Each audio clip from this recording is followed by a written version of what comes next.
Hello and welcome to the AgCulture Podcast, where we share insights about the future of agriculture. Each week, we dive into the stories, technologies, and ideas shaping a profitable and sustainable future for farms and rural communities alike. I'm Paul Windemuller, host of the AgCulture Podcast, and today I'm bringing you another episode from the World Agritech Summit here in San Francisco, California. I'm really excited about this episode because this is a company that I had been keeping track of for quite a while, based out of Australia.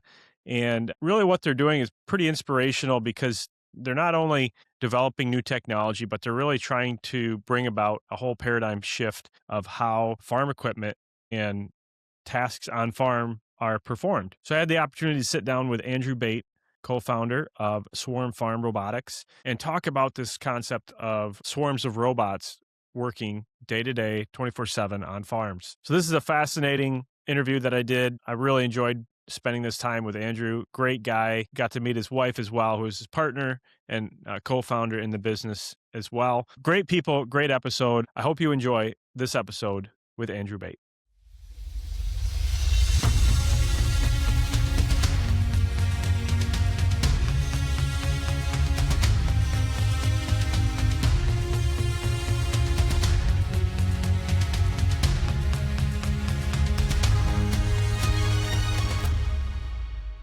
So for the last 80 years, when it came to farm equipment, it was bigger and bigger. But looking to the future, do we keep scaling bigger machines or do we rethink the system entirely? In this episode, I'm sitting down with Andrew Bate from SwarmFarm Robotics at World Agritech to explore a radically different approach, autonomous swarms, and unpack what's real, what's hype, and whether this actually works outside of a demo. So Andrew, welcome to the AgCulture Podcast. Thanks for being here today. No, thanks very much for having me, Paul. I'm really excited. I've been following a little bit about what you guys have been doing for quite a while now, and really excited to get your take on the development of this business and this concept, really. So let's start there. What's the main idea behind the autonomous swarm concept? Yeah, so I guess we build little autonomous robots. They're like little driverless machines. They're fully autonomous. They work 24 hours a day. And we kind of started the company because we're farmers ourselves. We had some of the biggest equipment in the business. And as we started to expand and buy more farms and bought bigger tractors and bigger combines and bigger sprayers, we realized that we weren't as good a farmers as we used to be. We were getting bigger and more efficient, but we weren't farming as well because those really big machines were starting to compromise what we're able to do in the field. So we went and started our own robotic company to do what we wanted to do. And you guys are located in Queensland, Australia, is that right? Yep, certainly are. So that's the East Coast, a fair way up north. We farm up there on our own farm. And that's where you started the robotics company as well. Yeah, it is. And that's probably one of the unique things about us. I met a lot of other ag tech companies and work with a lot of the ag tech companies. We're right out in the sticks. So we're kind of 7 hours from a capital, and all of our software developers and engineers, when we started, were based on farm. We spent our first 10 years with all our developers on farm. And probably one of the ethoses that stayed with us is we are farmers ourselves, and we turned our engineers into farmers. And that's kind of what's got us to market, having that connection in agriculture, I think. Yeah, so instead of sitting in a big office in Sydney or Silicon Valley, you're right there at the farm. Our guys are out in the dust and the flies and the hot weather. It's pretty hot where we live. And, it's the stuff that goes wrong at 3 o'clock in the morning on a Tuesday morning. The engineers are there first thing in the morning to see what they messed up, to know how to fix it. Makes a big difference, I think. Yeah, definitely. That's great. So when people hear about swarm robotics and the whole swarm concept of automation, it kind of sounds futuristic, right? So what does it actually look like out in the field? Yeah, I've normalized it now. We've been doing this for so long. And Gee, it's normal, right? It's so normal. I mean, that's not true. I still get a kick. If I'm driving down a road somewhere and I see one of our robots running on the side of a field, it still blows my mind. I go, wow, how cool is that? Cool. And then it's pretty rewarding to think, that's something we've built ourselves and we're part of this revolution. But look, in Australia, autonomy is big. It's going mainstream now. And, we've got robots all over the country, in every state in Australia. Obviously more robots in some spots than others, but these things are running 24 hours a day. We've got some farmers put 3,000 hours a year of work on their robots, and, they don't come anything close to that on a tractor or a sprayer. So it's fitting right in their operations. It's changing their operations. They're farming differently. Yeah, and it's kind of weed controls where we started off, which made the most sense. And that's kind of how we kind of fitted in and got that product to market. And so Talk to us a little bit more in depth about that mentality difference of the farmers. So one thing I think of, especially being at this conference, everyone's talking about being more precision based and farming at a pixel scale level on the farm. And yet, as you mentioned earlier, you create bigger and bigger equipment to make that even more difficult. So it seems like the technology was kind of departing ways in that respect. So what's that look like in more detail? Yeah, I mean, like we've got two opposite directions here. You talk about more accuracy and more technology and, more management. And then if you look at farm machinery, it's bigger, faster, wider, more acres per hour. And the two don't really go that well together.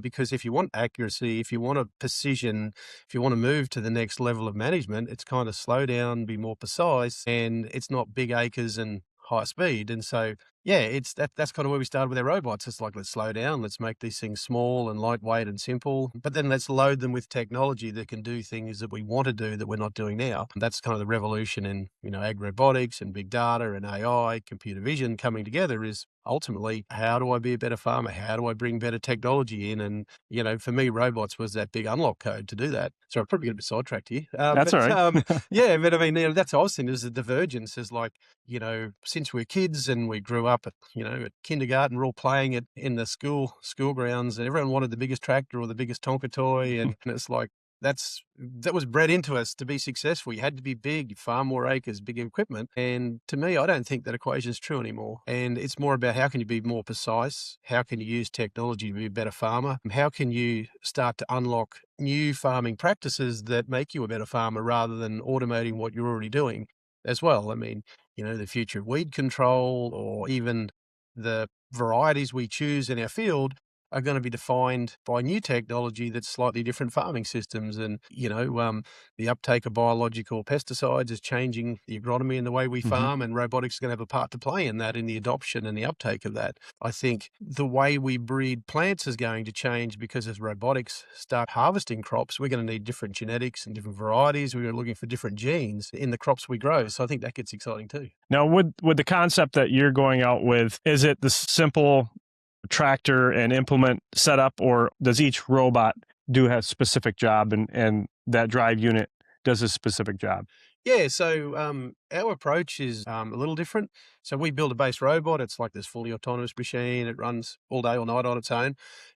We never build the actual technology on top that does the work in the field. So while we build the robot itself, we always put someone else's weed control system on board or their vision technology to detect weeds and spray them or mechanically remove them from the soil. I think we're in this unique spot now, and it's kind of time for agriculture. I mean, there's a wave of ag tech and robotic coming at agriculture now, and it was kind of hard to do this 3 years ago. 3 years ago, we didn't have Starlink pouring information to us on every square foot of our field. We were relying on crappy cellular that just didn't have the coverage and the speed. We didn't have NVIDIA chips and computer vision 3 years ago. It was there, but you couldn't get it. They were still sold out from the COVID, days when you couldn't get stuff. I mean, trying to get chips through COVID was crazy. We didn't have AI mainstream 3 years ago. Now we do. So now all these things are coming together. We actually starting to see big movements and the ability to actually do a lot in robotics and agriculture. It was kind of hard to do 3 years ago. And so our philosophy from day one, and we started the company back in 2010. We actually registered before that, but 2010 was probably kickoff for us, was always to be an autonomy company that helps partner and get the next wave of ag robotics adopted in the fields. We don't build sprayers. We don't build harvesting technology. We always partner with other companies that build that part, and our part to play is integrating their technology on board and helping them take it to market. So we're an autonomy partner. And I believe if we're going to see this big revolution in farming practices, which is why we started the company, there needs to be thousands of minds around the world who are tailoring technology for particular soil types, different climates, different cropping systems. I mean, you've got no-till farmers, you've got biological farmers, you've got conventional farmers, all with different markets. Right now, it's kind of one size fits all of what you buy from your farm machinery dealer. I think we're going to see a tailorization where we see far more specialized technology coming to market. And so there's going to be a lot of different players that come in that start solving very unique, deep problems in agriculture. And this robotic revolution is driving that. So I guess a question that's looming around in my mind and probably a lot of listeners' mind is, how does somebody like you compete with the big equipment providers that we all know and the big four that are out there, right? Yeah, look, it's a good question. I think there's going to be kind of, two paths there. There's going to be the big equipment providers and they're going to continue and be hugely successful. But I think in parallel, we're going to see sort of a different technology adoption curve form where smaller companies start solving problems at that micro level where I was before. There's the macro level, the broad lens, where we build harvesting technology and you use the same stuff in Europe as you do in North America, as you do out in remote Australia. And we design our farming system around that. That's big ag. That's the macro lens, highly successful, and that will continue. But then there's the micro lens where we zoom in and we say, well, if I could work out a better way to harvest corn in the drier areas of Kansas that enables a new variety that's not being adopted now, there's a market for that. The macro lens doesn't see that. The micro lens solves that. That's what robotics is doing. And that's sort of where we play. It's the next wave of technology that's very tailored, that has a really big ROI for a set audience or a set subset of farmers that were ignored or that problem was never going to be addressed before. That's the different wave of technology. That's a different path of robotics, and that's the one we're on. So, I see a world where this macro market we see now still continues and grows, and I see a parallel market that unlocks new value that has to be done in a micro lens, and that's where robotics is really going to add the value. So not just specialty crops, but maybe even smaller holder farms that have a more competitive, affordable equipment option. Absolutely. Yeah, absolutely. I mean, it's not one size fits all and we make it work. This is about, solving problems at a deep level, deeper than we've been seeing in agriculture, and then applying that. And so that means that I think we're going to see more and more robotic companies appear with more and more technology and then that has to fit together an integrated system. And that's kind of where we fit in. We help other companies launch their technology, get adopted by farmers. And, it's been highly successful for us. There's more spot spray technology now in Australia goes out on board our robots than there is on the sprayer market and the tractor market in our country. It's only a small country, but we're one of the fastest adopters of computer vision-based spot spray technology in the world, and we're really proud that we've been a big part of that adoption curve in our industry. And a big part of it is the companies we work with, companies like Weeded out of the Netherlands and other companies out there, they're tailoring technology and they're solving problems for farmers, and we're able to help the uptake and the adoption of that by combining it with autonomy. And you mentioned things like Starlink and those developments that have really advanced things. Is there anything else out there that you say, I see this coming, or if we could only have this, it would really ramp up the relevancy of what we're doing? Yeah, I think so. I think, biologicals, right now, look through the macro lens as a farmer, and I still farm today. I, grow wheat, barley, chickpeas. I grow sorghum, run beef cattle. For me as a farmer, if I'm going to adopt a biological product, it's got to have an ROI, it's got to deliver, and it's got to be reliable. I've only got time to apply it once. But with robotics and autonomy, it opens up the opportunity that, if a product's only got a 60% efficacy, I'm not considering it. It's like, yep, that sounds great. I'll let someone else apply that one. I can't afford to have a failure, right? But when you start bringing things like autonomy into play and hyper-accurate application. If you look at a company like Verdant Robotics here at World Agritech, they've got a sharpshooter that spits, little precise doses at particular targets on plants. You start putting biologicals with that sort of technology and apply it 2, 3 times, maybe 6 times per season. Apply a biological at night when there's no UV light so the biological can last longer. All of a sudden, that 60% efficacy product goes from a pipe dream to a commercial product that can actually deliver something for me as a farmer. And so I think as this all converges, we're going to see more uptake of biological products because we're not relying on a one-shot wonder in a macro lens. We're down in a micro lens where we're saying, well, this product works 60% of the time, but I apply it 6 times per season and I'm getting a 96% efficacy now. So now I'm using more biologicals in my system and I'm a better farmer for it. So yeah, that's some of the things I get excited about that I think are right there now, and the unlock code is there now with autonomy. Well, that's great insight on the industry. I want to shift a little bit now toward building your company.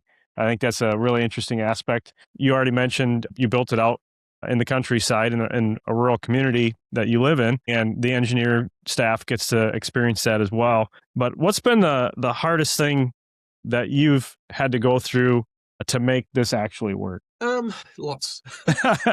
Every day, right? Yeah. We're like a 16-year-old company now. So, and I think we call ourselves a scale-up now. But, when we started, we had this vision of really small machines, and our robots are probably about 1/10 of the size of what of the tractor or the sprayer or whatever the farmer's running now. So when we go to a farmer, a lot of people would say, like, that's too small. I wouldn't touch that. That's not going to work. And, but we had this vision and that if we had small machines and made them efficient and had more of them, they could do greater things. But that's that big shift. It goes back to, when we're little kids playing in the sandpit with the big toys, right? And I guess, I got invited to do a lot of talks to farmers over a period of years just because we were doing interesting stuff. And there's always a few people that were interested in what we're doing when a lot of others sort of folded their arms and said, I don't think so. Those farmers backed us and then we worked with them. And it takes a lot when everyone says, just give me a driverless tractor. I want 400 horsepower, just automate the thing I got. That's all I need. And you've got a different vision. You're saying, well, get your point. It absolutely makes sense. And it comes back to the old Henry Ford thing. If I'd asked people what they wanted, they would have said faster horses. And it's the same in farming and tractors. Just give me a bigger tractor or just make the thing I've got autonomous. And we saw bigger pictures. I think the hardest thing was sticking with our instinct and the vision we had and what we wanted to achieve in agriculture. That was tough at times, but there were always people who backed us and true believers that signed up. And then as those robots started to roll through those regions, their neighbours kind of looked over the fence, and then agronomists started bringing groups of farmers over saying, you've got to see this, see the result these guys are getting. They've completely done a step change in their weed control. You need to do this too. And then people had their arms folded, started leaning in, and then next thing they ordered a robot, and then more and more robots went out the door. Lead through to today, we've got massive acres now with our robots. I think we've done 12, 13 million acres, I think. Oh, wow. In total with our robots, and huge operating hours. Yeah, some of our customers, I think some have done 13, 14,000 hours with their robots, and they're going to run them through to 20,000 hours. They're loving them. So no one does that now, right? Once a tractor's got 3,000 hours. It's time to trade it off, right? Trade it in. Send to some other SAP so they can fix it when it blows up. Kind of build something simple that farmers can fix themselves. So that helps. Could you give me a moment in your business development where something failed, maybe drastically, and you had to figure out a way to solve it? I think that's one place where a lot of people get stuck, where they might throw in the towel, right? In the early days, we're pushing these autonomous machines out and people wanted them, but we had to sit down with people and say, this is new technology, it's not perfect, and there's going to be some days this is not going to work, and it's going to be pretty frustrating because this is going to be something new that we haven't found yet, that you've just found that's going to interrupt your operation. Are you ready for that? It might take us 2 weeks to sort this out. Can you handle that? Because that's the reality. And, we had to sit down with a lot of farmers and say, if you're not ready for that, let's just wait another year. And so I probably think of it more of, not lost opportunity, but being brave enough to say no, I think, to some early adopters and making sure that we could support the early adopters who supported us. But I think it held us in good stead. And there were some big failures at times. We had robots that snapped in half in the early days, very early days, and things like that. And, they're pretty tragic when you see a machine break in half. But, when we designed our robots, we didn't really know how farmers would use them and adopt them. We could have engineered to the 10th degree, made the perfect robot, and then farmers would have used them a different way. And it would have been, we missed the boat on that one. So we kind of did the best we could, put them out there and work with early adopters, and things broke, things didn't go so good, but we're always quick to fix them. And then that quickly refined our product to help us get to market. And so now, we can say yes to a lot more people than in the earlier days, but we had to say no to a lot of people early on because we just wasn't the right time, or we weren't ready for them yet, or they weren't ready for us too, right, in some ways too. Well, you weren't only developing a new product, you were developing a whole new system of farming, right? Absolutely, yeah. A farmer who runs one of our robots runs a completely different weed control agronomy program on their farm. They're using less residuals, they're using more knockdowns. They run their robot like a center pivot. I talked about, guys that put 3,000 hours a year on. Now, we farm year round, we don't have winter off. So, and I grow crops in summer and I grow crops in winter for all of my sins, so I don't get much time off. And that's how we get big hours. But those farmers run the robots like a center pivot. It never stops. It just goes round and round the farm. And they are so cheap to operate. They are so simple. Because they're small, we've taken the complexity out. And these things, like from the very first bolt hole, we designed it so every bolt you can get an adjustable wrench on it. So farmers can fix these. That's a concept that most engineers and big tractor companies haven't figured out yet, in my opinion. I like fixing things and building things. I'm always the guy, under the cab trying to jack the cab out with my arm bent like this. The special wrench that you had to home make, right? Yeah. The cut-up wrench that you've made. Yep. Trying to change a hydraulic hose and on Sunday night because there's a storm coming and you've got to get the job done. Yeah. So, that engineer definitely worked in the office and never got out on the farm. Oh, yeah. Those people, there's a special place in Helford. We kind of made ours really simple. And so, you can change the diesel engine, our things in our robots in 70 minutes. Literally pull a whole motor out and put another one in. Wow. And things like the hydraulic pumps, you can change the whole hydraulic stack in around an hour. So repairs are really simple. That is an important thing. So people put big hours in these things and they're running them around the clock. And the different agronomy program is formed on their farms. And literally, across boundary fences from one farm to another, there's a different weed control program in place with the farmers running our robots. And to me, that's probably the sign of success for us, that farming to a better farming system robots on, which is. So what was your, what's your long-term go-to-market? Bigger equipment,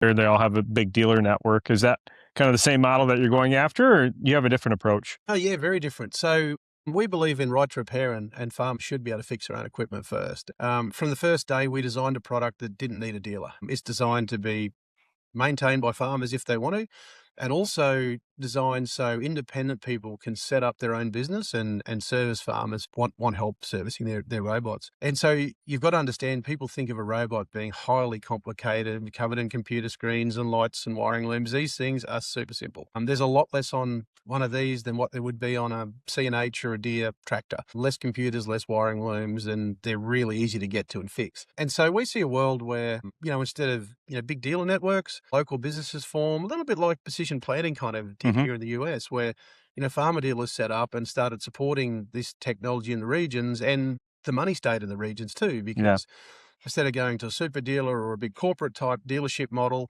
it's kept money in local towns, in local regions, kept schools full, helped more people keep more money in their towns and create their own income streams. And so, our robots are designed, either you fix them yourself or local people can come and repair them and sort them out for you. And that's sort of how we kind of have set up our business. So it's different. I know lots of the ag tech companies are all about setting up a dealer network and distribution, and we sort of see a different path and a different way. And we're not doing it to be cheap. We're not doing it to cut out the middleman. We're doing it because we think there's a better experience for farmers having a service like that. And it's worked really well for us in Australia. Yeah. When you go to a new region, how do you target an area and get that infrastructure and critical mass? Yeah, we're learning that right now. We've got over 300, or around 300 robots running in Australia, and we're starting to send some into North America now and Canada. And so we do have our own people on the ground that can support them. And then we're looking for partners to help with the support and the servicing as we kind of grow. We're definitely looking to employ some people over here. So anyone interested, love to chat. And also, those small businesses and people that are looking for opportunities out in the farming towns and regions, we're really keen to chat as well, because as we start putting more robots in market, we want to chat to people about opportunities to work with us and set up that service that can help support farmers that are running our robots.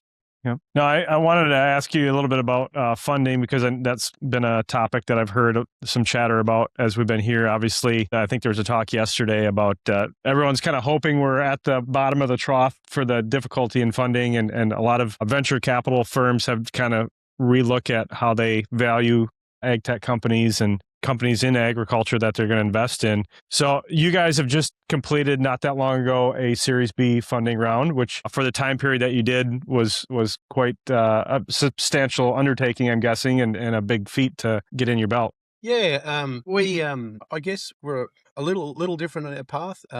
So we did our first 10 years bootstrapped.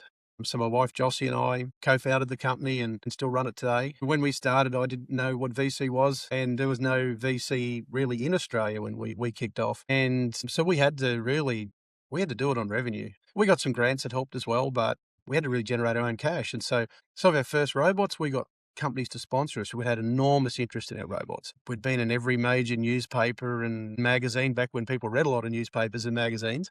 around the country because we're building these robots and people are really interested. And so we ended up going out to other agribusinesses, said, look, if you sponsor us, we'll put your logo on the robot. We'll come and do a business breakfast address, or we'll kind of be a guest speaker at a lunch address or something like that, or we'll come to your staff innovation day and do a talk on innovation. And so we ended up raising money from sponsorship with other agribusinesses who put their logos on our robots. And as we started going out with those robots and we were contracting with our robots, generating revenue back in 2015, that helped us fund the build of those robots. Yeah. And it was a really good thing because that returned really good promotion to the companies we work with. So we had there's 4 big banks in Australia, one of the big 4 signed up. And it was really a really good topic for them.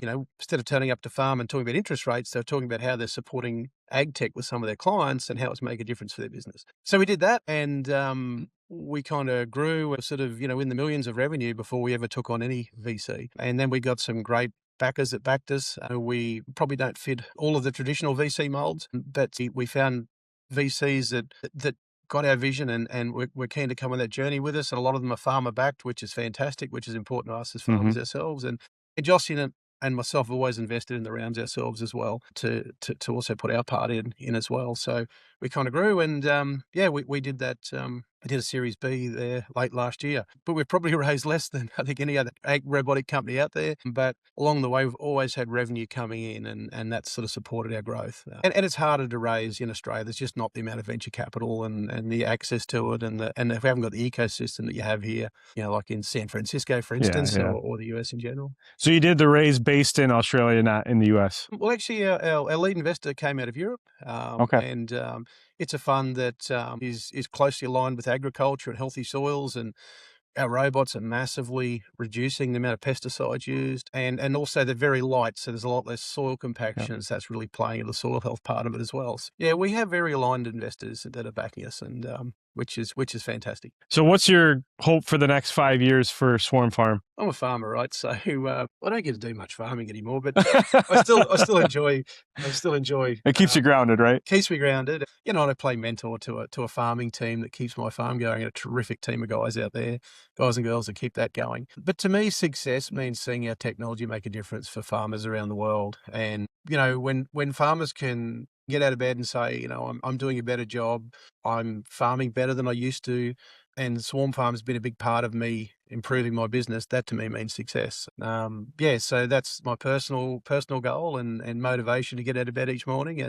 And if we can do that and be part of the journey of so many farmers around the world, to me, that'll be very rewarding. So, the bit I love about my job is I'm meeting farmers all over the world. We're talking about how we can work together and what we can do for them. And, been able to have the privilege of seeing so many people opening their doors to us and, seeing their farming operation and what's important to them. And it's been a really privileged thing to do. And I love that. I know you've done your Nuffield. This is my kind of Nuffield in my own way. Yeah. So that to me is the reason I do what I do. Right. What advice do you have for, I guess, 2 groups, the farmer and anyone listening that might be trying to start a technology company in agriculture? Advice is a hard one, right? Because advice for one person is not good advice for the next person. And so I always say better to share experience and then people can get their own advice out of your experience. I think from the farming point of view, I think the opportunity for us as our own, on our own farm is to farm better. And it's not about automation of what we're doing now. It's lifting the lid off, taking away the constraints that we these invisible constraints of how we farm. We think we have to farm this way because that's how we did it. Or it's like the Tonka toys or the toy tractors in the sandpit of how we do things, is taking those constraints away and thinking about a farming system and what's possible rather than trying to automate what we're doing. I think that's the biggest thing as farmers that we can do is start thinking differently, whether it's about biologicals, genetics or robotics or whatever it might be, or data or AI. There's going to be some huge opportunities. So taking a pause, I think, and think about what it could be, not what fits within the paradigm we have now, I think it's a good thing for farmers to do, to take some time out and think about what it might look like. It could even be succession planning or how they're growing the business, but I think that's an important thing for us all to do. And I think on the tech companies, it's spend as much time as you can on farm. Everyone said to us, you'll never start a tech company out where you are. Australia's pretty remote. Our little town of Gindi, where I grew up, there's 30 kids in the school, and that's for 7 classes. Population of about 400 people or so. There's a bigger town down the road, of course, but it's not the traditional place you would start a tech company. And when we were recruiting, everyone said, you'll never get the people you need to move out there, deep tech, robotics, AI, computer vision.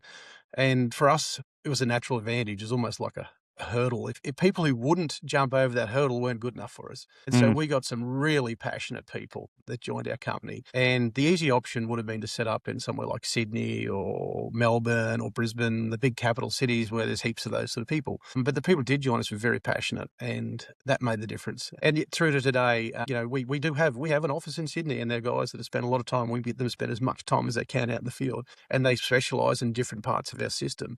But we also double down on all of our engineering and software staff on farm as well. And that's been a really important thing for us. And I think for any other ag tech company, the more you can base yourself out in agriculture, the more successful you'll be. And that really shapes the culture of your business, right? Oh, absolutely. That's it. I mean, we kind of turn engineers into farmers, and then maybe they go back to engineering. Yeah, I think we should create a new profession, I think, here. It's not engineering, it's not farming. It's something in the middle, a bit of a hybrid, I think. Yeah. I have to think of a name for that. There you go. Well, Andrew, thanks so much for sharing your words of wisdom and your story. I'm really inspired by it and what you guys are doing and trying to really make a big paradigm shift in agriculture. It's not a small task, and I applaud you for what you're doing, and you and your wife starting this business from scratch and bootstrapping it. It's very inspirational. So thank you so much for sharing your story. No worries. Thank you very much for having me. It's been great to be here in San Francisco for the week, and great to be involved in opportunities in North America now too. So thanks for having me on the podcast. Thanks once again for listening to another episode of the AgCulture Podcast here at the World Agritech Summit. If you made it this far into the episode, I'm guessing you found the interview with Andrew Bate as fascinating as I did. So I'm going to ask you, please share this with somebody that you know, somebody that you think would be fascinated by this concept of swarm robots. That's how we grow our audience here at the AgCulture Podcast. Also, I just want to give a shout out to the friends of the show that have been so gracious to help me fund this operation, fund the podcast, so I can bring episodes to you commercial free throughout the last 2.5 years. So thank you for those that are friends of our show. Check them out on our website and our newsletter. Subscribe to our newsletter if you're not currently. We do that on LinkedIn, or you can check out our website and sign up there as well. So with that, thanks for listening. We'll see you next week for another exciting episode of the AgCulture Podcast.